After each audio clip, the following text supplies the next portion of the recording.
સમગ્ર વિશ્વ સાથે લીંબડીમાં પણ આંતરરાષ્ટ્રીય યોગ દિવસની ઉજવણી કરવામાં આવી હતી। ભારત સરકાર અને રાજ્ય સરકાર દ્વારા નિર્ધારિત yoga for one earth one health અને સ્વસ્થ ગુજરાત મેદસ્વીતા મુક્ત ગુજરાતની થીમ અંતર્ગત લીંબડીના સ્પોર્ટ્સ સંકુલ ખાતે કાર્યક્રમનું આયોજન કરવામાં આવ્યું હતું, જેમાં લીંબડી, ચૂડા અને સાયલાના ધારાસભ્ય કિરીટસિંહ રાણા ખાસ ઉપસ્થિત રહ્યા હતા।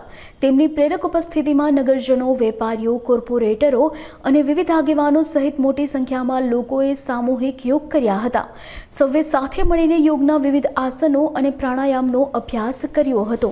આંતરરાષ્ટ્રીય યોગ દિવસને મનાવી રહ્યા છે ત્યારે હું મારા મત ક્ષેત્રમાં એટલે કે લીંબડી વિસ્તારમાં સ્પોર્ટ્સ હોસ્ટેલમાં આ કાર્યક્રમ યોગાનો અમે કરી રહ્યા છીએ। ત્યારે આમ તો કહી શકીએ કે યોગ માટે તો ઘણું બધું કહેવાનું છે, પણ રાજ્ય સરકાર અને માનનીય વડાપ્રધાનશ્રીએ વિશ્વમાં એક યોગ દિવસ મનાવવાની જેમની તૈયારી, એમનું મન અને આપણા માટેની ચિંતા એમને અવશ્ય પૂર્ણ કરી છે। અને આજે યોગ 11માં એટલે કે 11 પૂરા કરીને 12માં યોગ દિવસ 21મી જૂનનો એ આપણે મનાવી રહ્યા છીએ।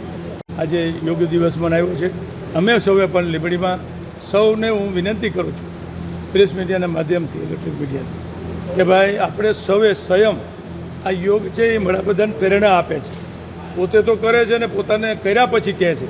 ત્યારે આપણે જો આપણા શરીર માટે આટલું નહીં કરીએ તો ક્યારેય આપણા શરીરની ફરિયાદો બંધ નથી થવાની। મારી વિનંતી છે સૌને, લાગણી સાથે વિનંતી છે કે આપણે જીવવા માટે ચોક્કસ યોગની વધારે જરૂર છે અને આપના સૌના સ્વયં સૌ બધાએ લાગે અને યોગના દિવસે અને હંમેશા માટે યોગ કરે। માત્ર 21મી જૂન આજ યોગ દિવસ મનાવી લીધો, સરકારી કાર્યક્રમ થઈ ગયો એવું નહીં, પણ બધાને પ્રેરણા મળે એના માટે મોદી સાહેબ છે, લોકો જોડાતા થાય છે, વિદ્યાર્થીઓ હોય, નાની ઉંમર, મોટી ઉંમર, પણ યોગ શરીર માટે અતિ મંત્ર છે। આ મંત્ર એટલા માટે કે શરીર સારું રહે અને સ્વસ્થ રહેવા માટે આ યોગનો ઉપયોગ કરીએ એવી વિનંતી સૌને કરું છું।